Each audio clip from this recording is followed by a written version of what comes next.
ఎట్టిక మొదటిసారిగా ఎమ్మెల్సీ కవిత బీఆర్ఎస్ పార్టీలోని ఇద్దరు కీలక వ్యక్తుల పేర్లు బయటపెట్టింది. ఇంతకాలం దయ్యాలు దుష్టశక్తులు అంటూ చెప్పిన కవిత మొదటిసారిగా హరీష్ రావు, సంతోష్ రావు పేర్లు బయటపెట్టింది. వీళ్లే మొత్తం వెనకుండి నడిపించారంటూ కూడా వాళ్లపైన అనేక ఆరోపణలు చేసింది. దీనికి సంబంధించి పూర్తి డీటెయిల్స్ మా Telangana input editor Bonthu Ramesh live లో అందించడానికి సిద్ధంగా ఉన్నారు. రమేష్, చెప్పండి, మొత్తం ఇప్పుడు కవిత వ్యాఖ్యలకు సంబంధించి బీఆర్ఎస్ పార్టీలో ఎటువంటి చర్చ జరుగుతోంది? బీఆర్ఎస్ దీన్ని ఏ విధంగా ఎదుర్కోబోతోంది? కవిత చేసిన వ్యాఖ్యలను చాలా సీరియస్గానే బీఆర్ఎస్ పార్టీ తీసుకుంటుంది. కొద్దిసేపటి క్రితం ఫామ్ హౌస్లో కేసీఆర్తో జగదీశ్వర్ రెడ్డి, వేముల ప్రశాంత్ రెడ్డి, కేటీఆర్, ఇతర సీనియర్ నేతలు పల్లా రాజేశ్వర్ రెడ్డితో పాటు చర్చలు జరుపుతున్నారు. కవిత విషయంలో ఏ విధంగా ముందుకెళ్లాల్సిన అవసరం ఉంది, ఇంకా ఎంతకాలం ఉపేక్షించాలి, కవిత ఈ రకంగా ఆరోపణలు విమర్శలు చేస్తూ పోతే పార్టీ శ్రేణులు గందరగోళంలో పడే అవకాశం ఉంది. ఏ రకమైన చర్యలు తీసుకోవాలన్న అంశానికి సంబంధించి కేసీఆర్తో భేటీ అయ్యారు. అంతకుముందే కేసీఆర్ మొదటిసారి ఆరోపణలు చేసినప్పుడే దాదాపు కేసీఆర్ కూతురు కవితను పక్కకు పెట్టారు. గతంలో ఆసుపత్రిలో ఉన్న యశోద హాస్పిటల్లో ఉన్న క్రమంలోనూ, అదేవిధంగా ఆమె కొడుకు ఫారిన్ అబ్రాడ్ స్టడీకి వెళ్తున్న క్రమంలో ఫామ్ హౌస్కి వచ్చిన సందర్భంలోని ఆమెతో మాట్లాడలేదనే సమాచారం. ఇంకా ఈ రకంగా పార్టీలో నేతలపైన, అది కూడా పార్టీలో క్రియాశీలకంగా ఉండి నేతలు ఎప్పుడు కేసీఆర్ ఉంటున్న నేతలపైన ఆరోపణలు విమర్శలు చేస్తూ పోతే ఇక పార్టీ గందరగోళం పడే పరిస్థితి ఉంటుంది. పార్టీ శ్రేణులు కూడా గందరగోళంలో ఉంటాయి. ఎటువంటి యాక్షన్ అయినా తీసుకోవడానికి ముందుకు రావాల్సిన అవసరం ఉంది.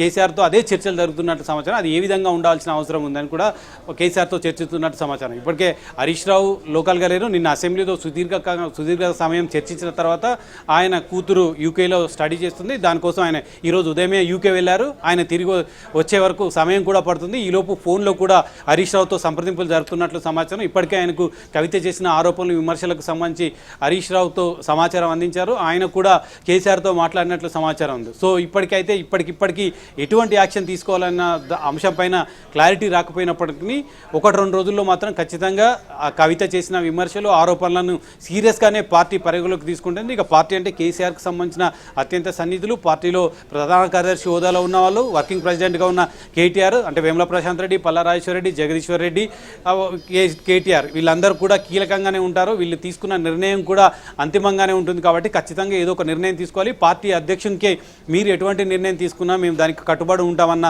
ఏకవాక్య తీర్మానంతో కేసీఆర్కి ఈ అంశం చెప్పే అవకాశం ఉంది. కవిత కూడా అంత తేలిగ్గా పార్టీలో కొనసాగాలి, పార్టీలోనే ఉండాలి అనే కోరిక కూడా లేనట్లే కనిపిస్తుంది. ఆ విధంగా ఉంటే ఆమె ఎప్పుడో సయోధ్య కుదుర్చుకునే అవకాశం ఉంది. మొదటిసారి ఆరోపణలు చేసినప్పుడే కేసీఆర్తో కానీ లేదా తన అన్న కేటీఆర్తో కానీ సంప్రదింపులు జరపడం, ఆల్రెడీ 2 దూతలు కూడా కేసీఆర్ తరఫున 2 ఇంటికి వచ్చారు మొదటిసారి ఆరోపణలు చేసినప్పుడు. దామోదర్ రావుతో పాటు సోమ భరత్ కూడా ఆ కవితకు వచ్చి బుజ్జగించే ప్రయత్నం చేశారు. ఇక ఆరోపణలు కట్టిపెట్టాలి, ఇక పార్టీకి సంబంధించిన అంశాలకు సంబంధించి ఎక్కడ కూడా బహాటంగా మాట్లాడకూడదు. అదేవిధంగా కేసీఆర్ ఏ విధంగా చెప్తే ఆ విధంగా నడుచుకోవాలి, కొద్ది కాలం సమయం పాటించాలని వాళ్ళిద్దరు కూడా దూతలు చెప్పినప్పటికీ కవిత అవన్నీ పెడచెవిన పెట్టింది. ఆమె సొంతంగా జాగృతి కార్యాలయం ఏర్పాటు చేసుకుంది. అదేవిధంగా సింగరేణిలో తనకున్న బలంతో ఇంకొక గౌరవాధ్యక్షురాలుగా కూడా ఎన్నికైంది.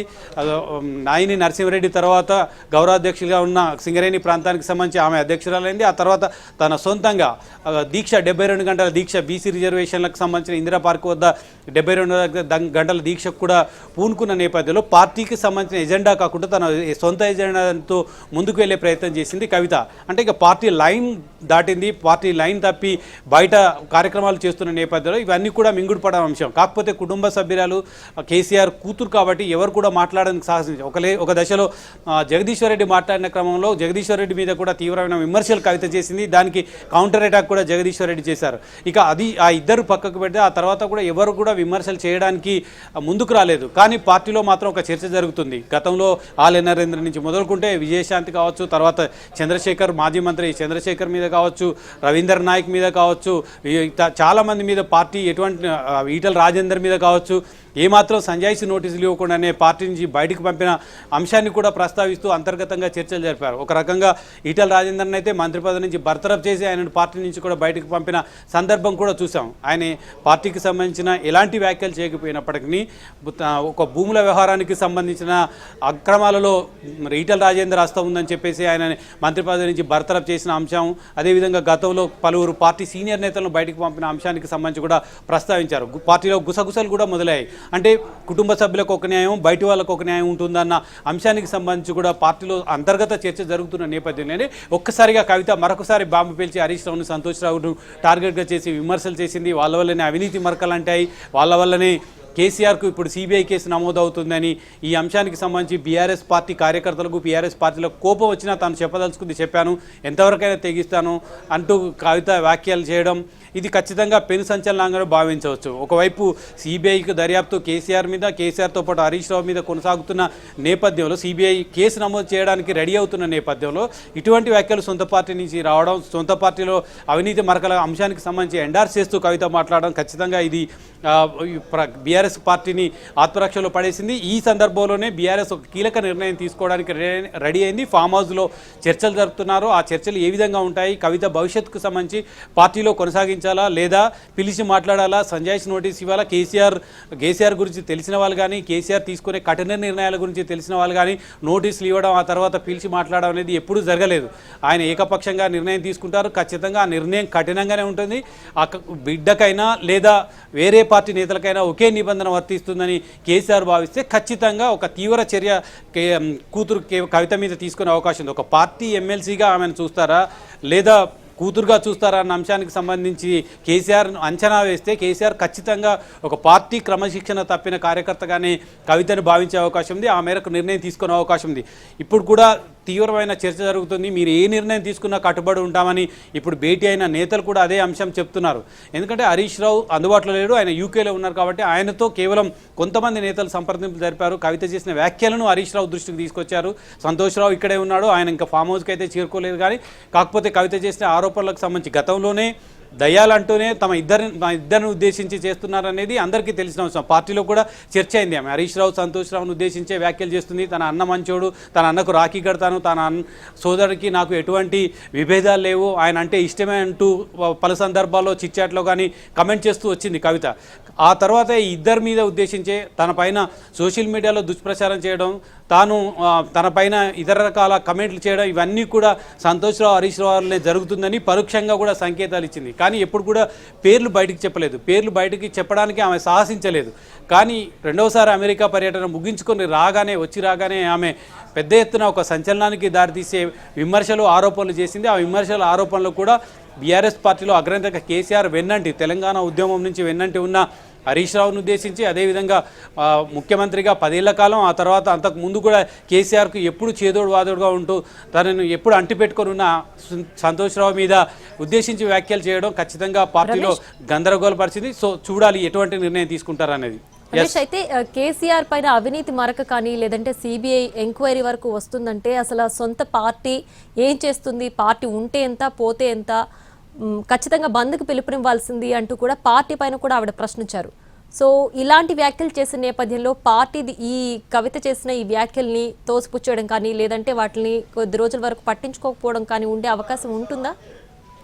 ఖచ్చితంగా మీరు చెప్పిన అంశాన్ని పిన్ పాయింట్ చేసే ఆమె మొత్తం విమర్శలు చేసింది.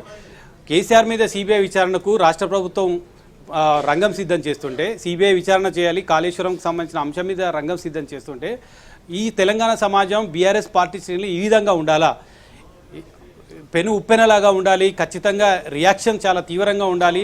ఆ రియాక్షన్ ఏమాత్రం లేకుండా కేవలం ఒక ధర్నా, ఒక ఆందోళనలు, ఒక పీసీ ఘోష్ కమిషన్ను బుట్టలు వేయడం తప్ప ఒక రకంగా బీఆర్ఎస్ పార్టీ చేయాల్సినంత చేయలేకపోయింది. బీఆర్ఎస్ పార్టీకి క్యాడర్ ఉంది, దాదాపు చాలామంది ఎమ్మెల్యేలు ఉన్నారు, 28 మందికి పైగా ఎమ్మెల్యేలు ఉన్నారు. మొత్తం 39 ఎమ్మెల్యేలు గెలిస్తే 10 మంది ఎమ్మెల్యేలు పక్కకున్న 28 మంది ఎమ్మెల్యేల బలం ఉంది. చాలామంది మాజీ మంత్రులు ఉన్నారు. పార్టీ క్యాడర్ కింది స్థాయి, గ్రామ స్థాయి నుంచి మొదలు పెడితే రాష్ట్ర స్థాయి వరకు కూడా పార్టీకి పెద్ద ఎత్తున క్యాడర్ ఉంది. ఆ క్యాడర్ని కదిలించాల్సిన అంశం ఉందా లేదా? తెలంగాణకు సంబంధించిన ఒక 2వ దశ తెలంగాణ ఉద్యమానికి ప్రాతినిధ్యం వహించి తెలంగాణ రాష్ట్రాన్ని సాకారం చేసి తెలంగాణలో అనేక సంక్షేమ పథకాలకు పునాది వేసిన కేసీఆర్ పైన సిబిఐ విచారణ జరుగుతుంటే పార్టీని నడిపించాల్సిన వ్యక్తులు కేసీఆర్ ఫామ్ హౌస్కు పరిమితమైన అనారోగ్య కారణాల వల్ల పార్టీకి సంబంధించిన దిశానిర్దేశం చేసినప్పటికీ వర్కింగ్ ప్రెసిడెంట్గా ఉన్నవాళ్ళు, అదేవిధంగా క్రియాశీలక పాత్ర పోషిస్తున్న హరీష్ రావు కానీ ఇతరులు కానీ ఎందుకు ఏం చేయలేకపోయారు? ఎందుకు తెలంగాణలో బీఆర్ఎస్ పార్టీ క్యాడర్ని ఎందుకు కదిలించకపోయారు? పెద్ద ఎత్తున రోడ్లపైకి రావాలి, పెద్ద ఎత్తున ఆందోళనకు పిలుపులు ఇవ్వాలి, బంద్కు పిలుపునివ్వాలి. ఇదంతా కూడా ఒక కుట్రపూరితంగా కాంగ్రెస్ ప్రభుత్వం చేస్తుందన్న అంశానికి సంబంధించి ప్రజలకు వివరించే ప్రయత్నం చేయలేకపోయారు. ఈ అవినీతి మరకలు ఒకవైపు మీ వల్లనే కేసీఆర్కి అవినీతి మరకలు అంటితే ఆ అవినీతి మరకలు తుడిచివేసే ప్రక్రియలో భాగంగా ఆందోళనకు పిలుపునిచ్చి కాంగ్రెస్ ప్రభుత్వం చేసిన కుట్రపూరిత చర్యలను ఎండగట్టవలసిన బీఆర్ఎస్ పార్టీ శ్రేణులను కదిలించవలసిన నాయకులు ఎందుకు మిన్నకుండిపోయారు?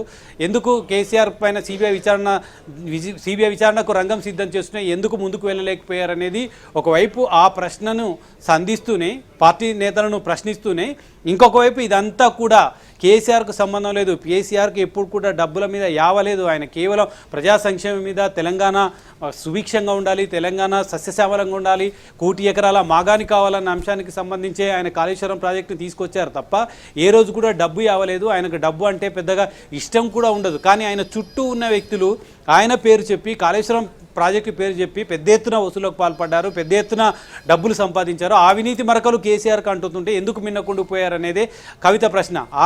దీన్ని వేదికగా చేసుకొని ఆమె చేయాల్సిన విమర్శలు హరీష్ రావు మీద, సంతోష్ రావు మీద ఎక్కుపెట్టారు. అదేవిధంగా గతంలో చేసిన తన కేసీఆర్ దేవుడు ఆయన చుట్టూ దయ్యాలు ఉంటున్నారనే అంశానికి సంబంధించి ఆ దయ్యాలు ఎవరో తెలంగాణ ప్రజల ముందుకు పెట్టారు. సో ఇదంతా బీఆర్ఎస్ని బీజేపీలో విలీనం చేయడానికి ప్రయత్నం జరుగుతుంది. ఆ విలీన ప్రక్రియలో కొంతమంది కుట్రపూరితంగా వ్యవహరిస్తున్నారన్న అంశానికి సంబంధించి కూడా కవిత గతంలో ఆరోపణలు చేసింది. ఇప్పుడు కేవలం అవినీతి మరకల అంశానికి సంబంధించే కాదు, బీఆర్ఎస్ని బీజేపీలో విలీనం చేయడానికి జరిగిన కుట్రలో కూడా ఇప్పుడు ఇద్దరు పేర్లను కూడా ఆమె ప్రస్తావించినట్లయింది. సో గతంలో జరిగిన అనేక వ్యవహారాలకు సంబంధించి ఇద్దరు కీలక వ్యక్తులుగా ఉన్నారు. ఈ కీలక వ్యక్తుల వల్లనే ఒకవైపు వరంగల్ సభలో కేసీఆర్ సక్రమంగా మాట్లాడలేకపోయారు, సరిగా పబ్లిక్ని అడ్రస్ చేయలేకపోయారు. ఏదైతే ఆ రోజు కేసీఆర్ నుంచి కోరుకున్నారో, ప్రజలు కోరుకున్నారో, బీఆర్ఎస్ పార్టీ క్యాడర్ కోరుకుందో ఆ అంశాలపైన కేసీఆర్ మాట్లాడకపోవడానికి, అదేవిధంగా బీజేపీలో బీఆర్ఎస్ని విలీనం చేయడానికి జరుగుతున్న కుట్రలో భాగస్వాములు కేసీఆర్ చుట్టే ఉన్నారని ఆమె చెప్పకనే చెప్పారు. కేవలం కాళేశ్వరం ప్రాజెక్టు అంశానికి సంబంధించి ఈరోజు ఆమె ఒక్క అంశానికి పరిమితం కాకుండా మొత్తంగా ఆమె తెలంగాణలో బీఆర్ఎస్ పార్టీకి ఒక క్లారిటీ ఇచ్చే ప్రయత్నం చేశారు. బీఆర్ఎస్ పార్టీ శ్రేణులు ఏ విధంగా కుట్రపూరితంగా వ్యవహరిస్తున్నారు, ఏ విధంగా కేసీఆర్ చుట్టూ చేరిన వ్యక్తులు ఆయన ఏ విధంగా ఇరికించారు, వీళ్ళ వల్ల కేసీఆర్ ఎంత ఇబ్బంది ఎదుర్కొంటున్నారు, ఈ వయసులో ఆయన సిబిఐ విచారణ ఎదుర్కోవాలంటే అంత ఈజీ అయిన పని కాదు, ఆషామాషి వ్యవహారం కాదు, చాలా ఇబ్బందులు ఉంటాయి. ఇంత తెలంగాణ తీసుకొచ్చిన కేసీఆర్కి ఇంత దుస్థితి ఎందుకు వచ్చింది, దేనివల్ల వచ్చింది, ఈ దుర్మార్గుల వల్ల వచ్చిందంటూ కూడా ఆమె పరుష పదజాలాన్ని కూడా కవిత వినియోగించారంటే ఆమె సీరియస్గానే బీఆర్ఎస్ పార్టీ మీద, బీఆర్ఎస్ నాయకుల మీద, కేసీఆర్ చుట్టూ ఉన్న వ్యక్తుల మీద యుద్ధం చేయాలని భావించారు. ఆ యుద్ధంలో భాగంగానే ఈరోజు యుద్ధం ప్రకటించారని చెప్పవచ్చును. అది సొంత పార్టీకి సంబంధించిన నేతలు, అదేవిధంగా సొంత బంధువులు, బావ సోదరుడి మీదనే ఆమె యుద్ధం ప్రకటించారంటే ఇక ఆమె అమీతుమీ తేల్చుకునే దిశగా కేసీఆర్ని దేవుడు, కేసీఆర్ వల్లనే అవినీతి మరకలు, వీళ్ళ హరీష్ రావు, సంతోష్ రావు వల్లనే కేసీఆర్కి అవినీతి మరకలు అంటాయని చెబుతూనే ఆమె ఒక రకంగా పార్టీలో ధిక్కార స్వరం వినిపించింది. ఇప్పుడు ఒకసారి కాదు, ఆమె 2-3 సార్లు కూడా ధిక్కార స్వరం వినిపించింది. అయినప్పటికీ పార్టీ మిన్నకుండిపోయింది, పార్టీ ఏం చేయలేకపోయింది, పార్టీ ఇంతకాలం ఆమెని పక్కన పెట్టడానికి కూడా సాహసించలేదు. దానికి రకరకాల కారణాలు ఉండొచ్చు. పార్టీకి సంబంధించిన వ్యవహారం పార్టీ ఎమ్మెల్సీగా కొనసాగుతుంది. కేసీఆర్ కుటుంబానికి సంబంధించిన కేసీఆర్ కూతురు, అదేవిధంగా వర్కింగ్ ప్రెసిడెంట్గా పనిచేస్తున్న కేటీఆర్ ఉన్నారు, ఆమె సోదరుడు కేటీఆర్ ఉన్నారు. ఈ అంశాలన్నీ పరిగణలోకి తీసుకొని ఆమెను ఈజీగా తీసుకున్నారు. కానీ తీరా విషయానికి వచ్చేసరికి ఆమె ఈజీగా తీసుకొని బీసీ రిజర్వేషన్ల పైన ఉద్యమం చేస్తుంది, ఆ తర్వాత జాగృతి కార్యకలాపాలకు పరిమితం అవుతుందని భావించారు. కానీ హఠాత్తుగా ఆమె ఇద్దరు పేర్లను కోట్ చేస్తూ ఈ రకమైన విమర్శలు చేయడం ఒకవైపు కాంగ్రెస్ పార్టీకి అడ్వాంటేజ్, ఇప్పుడు బీఆర్ఎస్ పార్టీని ఆత్మరక్షలో పడేసింది. ఖచ్చితంగా వీటన్నిటికి కూడా సమాధానం చెప్తూ వెళ్ళారు. ఒకవైపు కాంగ్రెస్ చేస్తున్న విమర్శలకు ఆన్సర్ చేసుకుంటూ రావాలి, కాంగ్రెస్ చేస్తున్న దర్యాప్తుకు సంబంధించి సిబిఐ దర్యాప్తు కోరుతుంది, వాటికి ప్రజల్లో తమకు సంబంధం లేదు, ఈ కాళేశ్వరం ప్రాజెక్టులో అవినీతి జరగలేదని ఒకవైపు ప్రజల్ని కన్విన్స్ చేయాలి, బీఆర్ఎస్ పార్టీని కన్విన్స్ చేయాలి, ఇంకొకవైపు కవిత చేస్తున్న ఆరోపణలను కన్విన్స్ చేయాల్సిన ఇదంతా గందరగోళ పరిస్థితి నెలకొవడం ఎవరు కూడా ఊహించలేదు. బీఆర్ఎస్ పార్టీలో ఇటువంటి వాతావరణం ఉంటుంది, అది కూడా సొంత కూతురు వల్ల కేసీఆర్ పార్టీలో ఇటువంటి వ్యవహారం ఉంటుందని ఎవరు కూడా ఊహించలేదు. ఖచ్చితంగానే ఇది అశనిపాతంగానే చెప్పవచ్చును. ఎవరు కూడా ఊహించండి. ఇది ఒకవైపు రేవంత్ రెడ్డి కవిత వెనుక ఉన్నారని చాలామంది ఆరోపణలు చేశారు. ఇంకొక వైపు సంతోష్ రావు హరీష్ రావు వెనుక రేవంత్ రెడ్డి ఉన్నారని కవిత ఆరోపిస్తుంది. సో ఇవన్నీ ఈ బీఆర్ఎస్ పార్టీ వీటన్నిటికీ సమాధానం చెబుతూ ముందుకెళ్లాలంటే ఖచ్చితంగా ఏదో ఒక చర్య తీసుకోవాల్సిన అవసరం ఉంటుంది. ఆ చర్య ఏ విధంగా ఉంటుంది, ఇప్పుడు ఫామ్ హౌస్లో కేసీఆర్తో భేటీ అయిన నేతలు ఏం చెప్తారు, కేసీఆర్ నిర్ణయం ఏ విధంగా ఉంటుంది, కేసీఆర్ నిర్ణయం కఠినంగా ఉంటుందా, కూతురుపైన చర్య తీసుకుంటారా లేదా అనేది ఆసక్తికరంగా తెలంగాణ ప్రజలు ప్రధానంగా బీఆర్ఎస్ పార్టీ శ్రేణులు ఎదురు చూస్తున్నాయి. Right Ramesh, thanks for the analysis.